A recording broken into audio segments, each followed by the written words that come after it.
एका योनी कोटी कोटी फेरा मग लागे वारा मानवाचा। सगळ्या जीव योनीत आम्ही जन्म घेऊन माणसाच्या जन्मास यावं लागतं, म्हणून याच माणसाच्या जन्मास पुण्य करायचं आहे।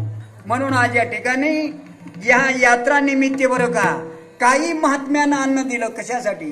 ज्याचे आई वडील पुण्यवान त्याचे मूल करी दान, म्हणून त्यांची आई वडिलाचं काही मागचं पुण्याई होती, म्हणून अशा जाग्यावर त्यांचं अन्नदान। पण आम्हा तुम्हाला अंत लागला का? म्हणून बाबा आम्ही तुम्ही तमाशात आहोत। म्हणून प्रत्येक माणसास काय पाहिजे? तुळस पाहिजे। कशासाठी?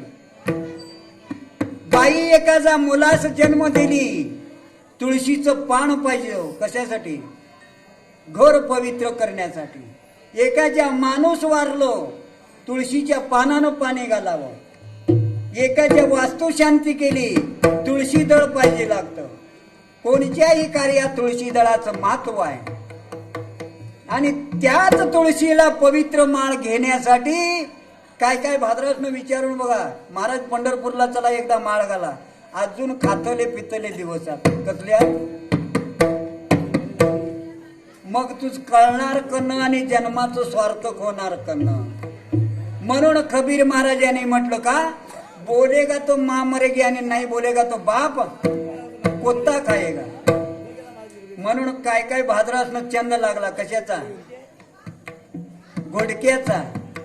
आणि ह्या जर गुडका घेऊन निषेध जर माणूस निघलो, याच्या हातीत काळ्या कॅरी बॅग असत का? काळं कॅरी बॅग माहिती आहे का कशाचं? हा बोला। माशाचं तर नंतर मटणाचं।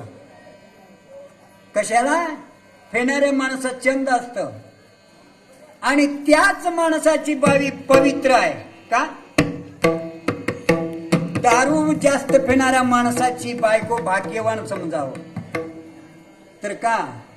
त्यानं पिऊन घरदार एखाद्या लूट केलं, पैसा लूट केला, एखाद्या आस्ती लूट केली, तर ती बाई म्हणती माझ्या मुलाचा सांभाळ करण्याचंही माझं कर्तव्य आहे। म्हणून बाई रडे घाई घाई, बाई रडे घाई घाई आणि करू माझ्या दैवा काय, करू माझ्या दैवा काय।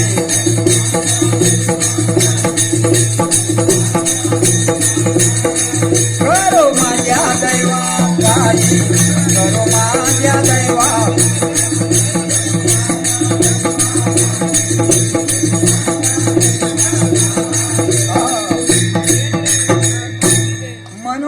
आईला बरं का मुलांचं अंतकरण असतं। आता काय काय शिकलेली मुलं आहेत बरं का आमच्या भागाला बघित असतो, नोकरवाले वर्ग आहेत। अरे आई बाप जन्म गावात आणि हे एखाद्या बॉम्बे पुण्यात